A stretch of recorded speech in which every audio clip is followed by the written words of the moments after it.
ಧ್ರುವಂತ್ ಉಸ್ತುವಾರಿಯಲ್ಲಿ ಮೋಸ, ಗಿಲ್ಲಿ ರಾಶಿಕಾ ಸೋಲಿಗೆ ಅದೇ ಕಾರಣ, ಭುಗಿಲಿದ್ದ ವೀಕ್ಷಕರು ಅಸಮಾಧಾನ. ಧ್ರುವಂತ್ ಉಸ್ತುವಾರಿಯಲ್ಲಿ ದೊಡ್ಡ ಮೋಸ ಆಗಿದೆ. ಅಶ್ವಿನಿ ಅವರನ್ನ ಗೆಲ್ಲಿಸಿ ಗಿಲ್ಲಿ ಹಾಗೂ ರಾಶಿಕಾ ಶೆಟ್ಟಿಯನ್ನ ಸೋಲಿಸುವುದಕ್ಕೆ ನೀಟ್ ಆಗಿ ಪ್ಲಾನ್ ಮಾಡಿದ್ರು ಧ್ರುವಂತ್ ಎಂದೆಲ್ಲ ಸೋಷಿಯಲ್ ಮೀಡಿಯಾದಲ್ಲಿ ವೀಕ್ಷಕರು ಅಸಮಾಧಾನವನ್ನ ಹೊರಹಾಕ್ತಿದ್ದಾರೆ. ಸೋಷಿಯಲ್ ಮೀಡಿಯಾದಲ್ಲಿ ಧ್ರುವಂತ್ ಬಗ್ಗೆ ಜೋರು ಚರ್ಚೆ ಆಗ್ತಿದೆ. ನಿನ್ನೆ ಅಂದ್ರೆ ಜನವರಿ 1ನೇ ತಾರೀಕು ಎಪಿಸೋಡ್ ನಲ್ಲಿ ನಡೆದ ಕ್ಯಾಪ್ಟನ್ಸಿ ರೇಸ್ ಟಾಸ್ಕ್ ನಲ್ಲಿ ಧ್ರುವಂತ್ ಅವರ ಉಸ್ತುವಾರಿಯಲ್ಲಿ ಮೋಸ ಆಗಿದೆ.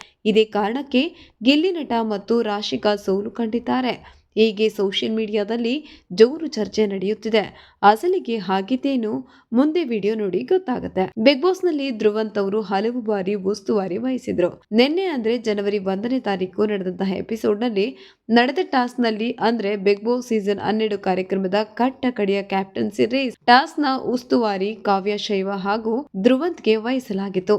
ಅದರ ಅನುಸಾರವಾಗಿ ಸ್ಪರ್ಧಿಗಳು ತಮ್ಮ ಸುರಂಗದಲ್ಲಿರುವ ಪೈಪ್ಗಳನ್ನ ತೆಗೆದು ದಾರಿಯನ್ನ ಸರಿಪಡಿಸಿಕೊಳ್ಬೇಕು. ಮೊದಲು ಗಂಟೆ ಬಾರಿಸುವ ಜೋಡಿ ಕ್ಯಾಪ್ಟನ್ಸಿ ಟಾಸ್ಕ್ ಆಡೋದಿಕ್ಕೆ ಅಭ್ಯರ್ಥಿಗಳಾಗಿ ಆಯ್ಕೆ ಆಗ್ತಾರೆ ಅಂತ ಬಿಗ್ ಬಾಸ್ ಘೋಷಿಸಿದ್ರು. ಟಾಸ್ಕ್ ಮಧ್ಯೆ ಧನುಷ್ ಹಾಗೂ ಗಿಲ್ಲಿ ಆಡುವಾಗ ಗಿಲ್ಲಿ ನಟ ಅವರದ್ದು ತಪ್ಪು ಇಲ್ಲದೆ ಇದ್ರು ಅವರಿಗೆ ಧ್ರುವಂತ್ ಬೇಕಂತಲೇ ಪಾಸ್ ಕೊಟ್ಟಿದ್ದಾರೆ. ಆಗ ಯಾಕೆ ಪಾಸ್ ಕೊಟ್ರಿ ಅಂತ ರಾಶಿಕಾ ಕೂಗಾಡಿದ್ದಾರೆ.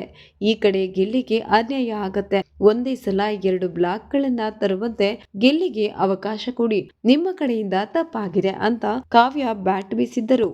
ಆದರೆ ಯಾರ ಮಾತಿಗೂ ಒಪ್ಪದ ಧ್ರುವಂತ್ ಟಾಸ್ಕ್ ಕೊನೆಯಲ್ಲಿ ನಾನು ಇದರ ಬಗ್ಗೆ ಯೋಚಿಸ್ತೇನೆ ಅಂದಿದ್ರು. ಧನುಷ್ ಪಜಲ್ ಕಂಪ್ಲೀಟ್ ಮಾಡಿ 30 ಸೆಕೆಂಡ್ಗಳಿಗೆ ಗಿಲ್ಲಿ ಕೂಡ ಪಜಲ್ ಕಂಪ್ಲೀಟ್ ಮಾಡಿದ್ರು. ಎಲ್ಲೋ ಒಂದ್ ಕಡೆ ಧ್ರುವಂತ್ ತಮ್ಮ ತಪ್ಪನ್ನ ಅರಿತು ಕಾವ್ಯ ಹೇಳಿದ್ದಕ್ಕೆ ಒಪ್ಪಿಕೊಂಡಿದ್ದಾರೆ. 1 ನಿಮಿಷ ಗಿಲ್ಲಿಗೆ ಹೆಚ್ಚು ಟೈಮ್ ಸಿಕ್ತಿತ್ತು.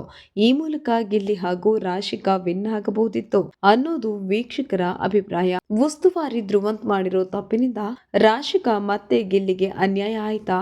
ಇದು ಫೇರ್ ಅಲ್ಲ. ಇಂಥ ಆಟದಲ್ಲಿ 1 ನಿಮಿಷವೂ ತುಂಬಾ ಇಂಪಾರ್ಟೆಂಟ್ ಅಲ್ವಾ?